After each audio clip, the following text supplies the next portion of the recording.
Hi all, അസ്സലാമലൈക്കും. Welcome back to Silna's kitchen. ഇന്നത്തെ recipe ഒരു അടിപൊളി ടേസ്റ്റി ആയിട്ടുള്ള ഒരു വെറൈറ്റി ആയിട്ടുള്ള ഒരു ഈവനിങ് സ്നാക്സിന്റെ റെസിപ്പിയാണ്. കുട്ടികൾക്കും വലിയവർക്കുമെല്ലാം ഒരുപോലെ ഇഷ്ടാവുന്ന കിടിലൻ ടേസ്റ്റി ആയിട്ടുള്ള ഒരു അടിപൊളി പലഹാരത്തിന്റെ റെസിപ്പിയാണ്. അതുകൊണ്ട് തന്നെ വീഡിയോ സ്കിപ്പ് ചെയ്യാതെ മുഴുവനായിട്ടും കണ്ടേക്കണേ. റെസിപ്പിയിലോട്ട് കടക്കുന്നതിന് മുമ്പായി സിൽനാസ് കിച്ചൺ ചാനൽ ആദ്യമായിട്ട് കാണുന്നവരാണെങ്കിൽ പ്ലീസ് ഒന്ന് സബ്സ്ക്രൈബ് ചെയ്തേക്കണേ. ഒപ്പം തന്നെ ഈ വീഡിയോസ് നിങ്ങൾക്ക് ഇഷ്ടപ്പെടുകയാണെങ്കിൽ ഒരു ലൈക്ക് ചെയ്ത് ഷെയർ ചെയ്ത് സപ്പോർട്ട് ചെയ്യാനും മറക്കരുത്. ഇനി നമുക്ക് റെസിപ്പിയിലോട്ട് കടക്കാം. ഈ ഒരു പലഹാരം തയ്യാറാക്കുന്നതിന് വേണ്ടിയിട്ട് ആദ്യം തന്നെ ഞാനിവിടെ ഒരു പാൻ സ്റ്റൗവിലേക്ക് വെച്ച് ഫ്ലെയിം ഓൺ ആക്കി കൊടുത്തിട്ടുണ്ട്. ഇതിലേക്ക് കുറച്ച് ഓയിൽ ഒഴിച്ചു കൊടുക്കുന്നുണ്ട്. ഓയിൽ ഒന്ന് നന്നായിട്ട് ചൂടായി വരുന്ന സമയത്ത് ഇതിലേക്ക് ഒരു 3 അല്ലി വെളുത്തുള്ളി ചെറുതായിട്ട് കട്ട് ചെയ്തതിന് ശേഷം ഇതിലേക്ക് ഇട്ട് കൊടുക്കാം. പിന്നെ ഇതിലേക്ക് ഇതേപോലെ തന്നെ ചെറുതായിട്ട് കട്ട് ചെയ്തെടുത്തിട്ടുള്ള ഇഞ്ചിയും കൂടെ ഇട്ട് കൊടുക്കുന്നുണ്ട്. ഒരു ചെറിയ കഷ്ണം ഇഞ്ചിയാണ് കട്ട് ചെയ്തിട്ട് ഇട്ട് കൊടുത്തിട്ടുള്ളത്. ഇത് രണ്ടും കൂടെ ആദ്യം എണ്ണയിൽ നന്നായിട്ടൊന്ന് മൂത്ത് വന്നതിന് ശേഷം പിന്നീട് ചെറുതായിട്ട് കട്ട് ചെയ്തെടുത്തിട്ടുള്ള ഒരു സബോള ഇതിലേക്ക് ഇട്ട് കൊടുക്കാം. വെളുത്തുള്ളിയും ഇഞ്ചിയും നേരത്തെ ഇട്ട് കൊടുത്തിട്ട് നന്നായിട്ട് മൂപ്പിച്ചെടുക്കുമ്പോൾ ആ ഒരു മണം നമ്മുടെ റെസിപ്പിക്ക് മുന്തി നിൽക്കും. അതിന് വേണ്ടിയിട്ടാണ് അങ്ങനെ നേരത്തെ തന്നെ ഇട്ട് കൊടുത്തിട്ടുള്ളത്. ഇനി ഗ്രേറ്ററിൽ ഗ്രേറ്റ് ചെയ്തെടുത്തിട്ടുള്ള ക്യാരറ്റും ഉരുളക്കിഴങ്ങുമാണ് ഇതിലേക്ക് ഇട്ട് കൊടുക്കുന്നത്. നല്ല പോലെ ചെറുതായിട്ടുള്ള ഹോളിലാണ് ഞാനിത് ഗ്രേറ്റ് ചെയ്തെടുത്തിട്ടുള്ളത്. നിങ്ങൾക്ക് നല്ല കുറച്ചുകൂടെ വലിപ്പത്തിൽ എടുക്കണമെന്നുണ്ടെങ്കിൽ അങ്ങനെ ചെയ്യാം. അതൊക്കെ ഓരോരുത്തരുടെ ഇഷ്ടത്തിനനുസരിച്ച് ചെയ്തിട്ടെടുക്കാവുന്നതാണ്.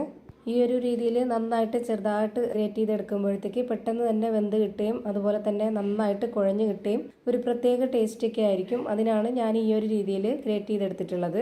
ഇനി ഇതിലേക്ക് എരിവിന് വേണ്ടി 2 പച്ചമുളകും കട്ട് ചെയ്ത് ഇട്ട് കൊടുത്തിട്ടുണ്ട്. ഇനി ഇതിലേക്ക് പൊടികളാണ് ഇട്ട് കൊടുക്കേണ്ടത്. ആദ്യം തന്നെ ഞാൻ ഇതിലേക്ക് ഇട്ട് കൊടുക്കുന്നത് ചിക്കൻ മസാലപ്പൊടിയാണ്.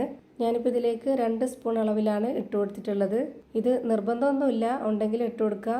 ഇട്ട് കൊടുത്തു കഴിഞ്ഞാൽ ഒരു പ്രത്യേക ടേസ്റ്റ് ആയിരിക്കും. പിന്നെ ഇതിലേക്ക് 1 സ്പൂൺ അളവിൽ നല്ല എരിവുള്ള മുളക് പൊടി ഇട്ട് കൊടുത്തിട്ടുണ്ട്. പിന്നെ ഒരു നുള്ള് മഞ്ഞൾപ്പൊടിയും ഒരു നുള്ള് ഗരം മസാലപ്പൊടിയും ആവശ്യത്തിനുള്ള ഉപ്പും കൂടെ ഇട്ട് കൊടുത്തിട്ട് ഇത് നന്നായിട്ടൊന്ന് ഇളക്കി യോജിപ്പിച്ച് കൊടുക്കാം. ഇതിൻ്റെ കൂടെ ചിക്കനോ മുട്ടയോ ബീഫോ ഒക്കെ ചേർക്കണമെന്നുണ്ടെങ്കിൽ അങ്ങനെ ചേർത്ത് കൊടുക്കാം.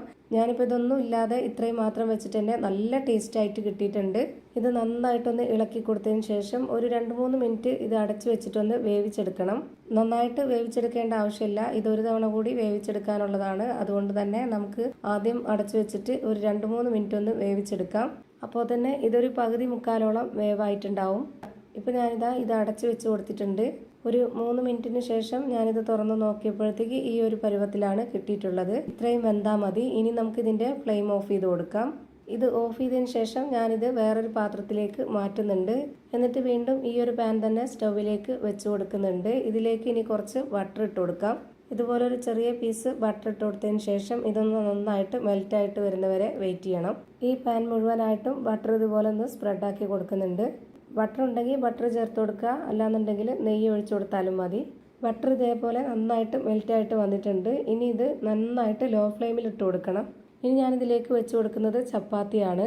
ഇനി ചപ്പാത്തി ചുട്ടത് ബാക്കിയില്ല എന്നുണ്ടെന്നുണ്ടെങ്കിൽ നമുക്ക് കുറച്ച് സാധാരണ ചപ്പാത്തിക്ക് മാവൊക്കെ കുഴച്ചെടുക്കുന്ന പോലെ കുഴച്ചെടുത്തതിന് ശേഷം പരത്തിയെടുത്ത മാവ് ഇതിലേക്ക് വെച്ച് കൊടുത്താലും മതി. ഇനി ഞാനിതിലേക്ക് ഇട്ട് കൊടുക്കുന്നത് മൊസറല്ല ചീസാണ്. ഇതുപോലെ മൊത്തത്തിൽ എല്ലാ ഭാഗത്തേക്കും വെച്ച് കൊടുക്കുന്നുണ്ട്. എന്നിട്ട് ഇതിന് മുകളിലേക്ക് ഒരു ചപ്പാത്തി കൂടി വെച്ച് കൊടുക്കണം. പെട്ടെന്ന് റെഡിയാക്കി എടുക്കാൻ പറ്റുന്ന നല്ല ടേസ്റ്റി ആയിട്ടുള്ള ഒരു പലഹാരമാണ്. കുട്ടികൾക്കൊക്കെ ഭയങ്കരമായിട്ട് ഇഷ്ടമാവും. ഈ ഒരു ചപ്പാത്തി ഒട്ടിയിരിക്കാൻ വേണ്ടിയിട്ടാണ് ആദ്യം ചീസ് ഇട്ട് കൊടുത്തിട്ട് ഇതുപോലെ അതിന് മുകളിലേക്കായിട്ട് ഒരു ചപ്പാത്തി കൂടി വെച്ച് കൊടുത്തിട്ടുള്ളത്. നമ്മുടെ ഈ ഒരു പലഹാരത്തിന് കുറച്ച് അടിഭാഗം നല്ല കട്ടിയായിട്ടിരിക്കണം, എന്നാലാണ് ഈ ഒരു പലഹാരം കറക്റ്റ് പരുവത്തിൽ കിട്ടത്തുള്ളൂ. അപ്പോൾ അതിന് വേണ്ടിയിട്ടാണ് ഇതുപോലെ ആദ്യം ഒരു ചപ്പാത്തി ഇട്ട് കൊടുത്ത് അതിന് മുകളിലേക്ക് കുറച്ച് ചീസ് ഇട്ട് കൊടുത്തിട്ട് അപ്പോൾ ഇനി അത് വേവുമ്പോൾ നന്നായിട്ട് ഒട്ടിയിട്ട് ഒറ്റ ലെയറായിട്ടിരിക്കും. നമ്മൾ പരത്തിയെടുത്ത മാവാണ് ഇട്ട് കൊടുക്കുന്നതെങ്കിൽ കുറച്ച് കട്ടിയായിട്ട് പരത്തി ഇട്ട് കൊടുത്താലും മതി. ഇത് ചപ്പാത്തി ആയതുകൊണ്ട് ഒട്ടും തന്നെ കട്ടിയില്ലാത്തത് കൊണ്ടാണ് ഇതുപോലെ 2 എണ്ണമായിട്ട് വെച്ച് കൊടുത്തിട്ടുള്ളത്. ഇനി നമ്മൾ ഇതിന് മുകളിലേക്കായിട്ട് നേരത്തെ റെഡിയാക്കി വെച്ചിട്ടുള്ള ആ ഒരു മസാലക്കൂട്ട് മുഴുവനായിട്ടും വെച്ച് കൊടുക്കാം. ഇതിലേക്ക് മുഴുവനായിട്ടും വെച്ച് കൊടുത്തതിന് ശേഷം ഇതുപോലെ നന്നായിട്ടൊന്ന് പരത്തി എല്ലാ ഭാഗത്തേക്കും കറക്റ്റാക്കി വെച്ച് കൊടുക്കണം. ഈ ഒരു ചപ്പാത്തിയിൽ നിന്ന് പുറത്ത് പോവാത്ത രീതിയിൽ വേണം ഇത് പരത്തി കൊടുക്കാനായിട്ട്. പുറത്തോട്ട് മസാല ആയിക്കഴിഞ്ഞാൽ പെട്ടെന്ന് തന്നെ കരിഞ്ഞു പോകും. അപ്പോൾ ഞാൻ ഒന്നിച്ചിട്ട് കൊടുക്കാതെ ഇതുപോലെ കുറച്ച് കുറച്ചായിട്ട് കറക്റ്റ് ലെവൽ ചെയ്ത് വെച്ച് കൊടുത്തിട്ടുണ്ട്.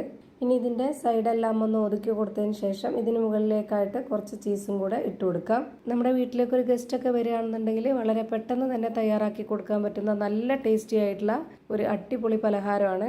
ഇനി ഇതിന് മുകളിലേക്കായിട്ട് ഒരു ചപ്പാത്തി കൂടി വെച്ച് കൊടുക്കുന്നുണ്ട്. എന്നിട്ട് അതിന് മുകളിലേക്ക് കുറച്ച് ചീസും കൂടെ ഇട്ട് കൊടുക്കാം. അപ്പോൾ ഇതിലേക്ക് ആകെ വേണ്ടി വന്നിട്ടുള്ളത് 3 ചപ്പാത്തിയാണ്. പരത്തിയെടുത്ത മാവാണെന്നുണ്ടെങ്കിൽ 2 മതിയാവും. താഴെ ഒരെണ്ണവും ഏറ്റവും മുകളിൽ ഒരെണ്ണവും, പിന്നെ അതിന് മുകളിലേക്ക് കുറച്ച് ചീസും കൂടെ ഇട്ട് കൊടുക്കുക. ഞാനിപ്പോൾ ഇതിൽ ഇട്ട് കൊടുത്തിട്ടുള്ളത് താഴെ 2 ചപ്പാത്തിയും ഇപ്പോൾ ഏറ്റവും മുകളിലായിട്ട് ഒരു ചപ്പാത്തിയും അതിന് മുകളിലേക്ക് കുറച്ച് ചീസും കൂടെ ഇട്ട് കൊടുത്തിട്ട് ഇതുപോലെ അടച്ചു വെച്ചിട്ടാണ് ഞാനിത് വേവിച്ചെടുക്കുന്നത്. നല്ല ലോ ഫ്ലെയിമിൽ ഇട്ട് കൊടുക്കണം. പുറത്തോട്ട് ആവി പോവാതിരിക്കാൻ വേണ്ടിയിട്ട് ഞാൻ ഇതുപോലൊരു പേപ്പർ തിരികെ വെച്ച് കൊടുക്കുന്നുണ്ട്. എത്ര സമയമാണോ വേവാനായിട്ട് എടുക്കുന്നത് അത്രയും സമയം ലോ ഫ്ലെയിമിൽ ഇട്ട് കൊടുക്കണം. ഒരു 15 മിനിറ്റ് ആയപ്പോഴത്തേക്ക് നമ്മുടെ ഈ ഒരു പലഹാരം റെഡിയായി കിട്ടിയിട്ടുണ്ട്. നല്ല ടേസ്റ്റി ആയിട്ടുള്ള ഒരു അടിപൊളി പലഹാരമാണ്. ഇനി ഓരോരുത്തർക്കും ഇഷ്ടമുള്ള വലിപ്പത്തിലും ആകൃതിയിലൊക്കെ കട്ട് ചെയ്തെടുത്ത് കഴിക്കാവുന്നതാണ്. അപ്പോൾ ഇത്രയേ ഉള്ളൂ ഇന്നത്തെ വീഡിയോ ഇഷ്ടമായാൽ ലൈക്ക് ചെയ്യാനും കമൻറ്റ് ചെയ്യാനും ഷെയർ ചെയ്യാനും മറക്കരുത്. അതുപോലെ തന്നെ ഞാനിടുന്ന പുതിയ വീഡിയോസ് നോട്ടിഫിക്കേഷനായിട്ട് കിട്ടുന്നതിന് വേണ്ടി സബ്സ്ക്രൈബ് ചെയ്ത് ബെല്ലൈക്കൺ അമർത്തി അതിൽ ഓൾ എന്ന ഓപ്ഷൻ എനേബിൾ ചെയ്ത് കൊടുക്കാനും മറക്കരുത്. പുതിയൊരു വീഡിയോയുമായി വീണ്ടും വരും. Thank you for watching.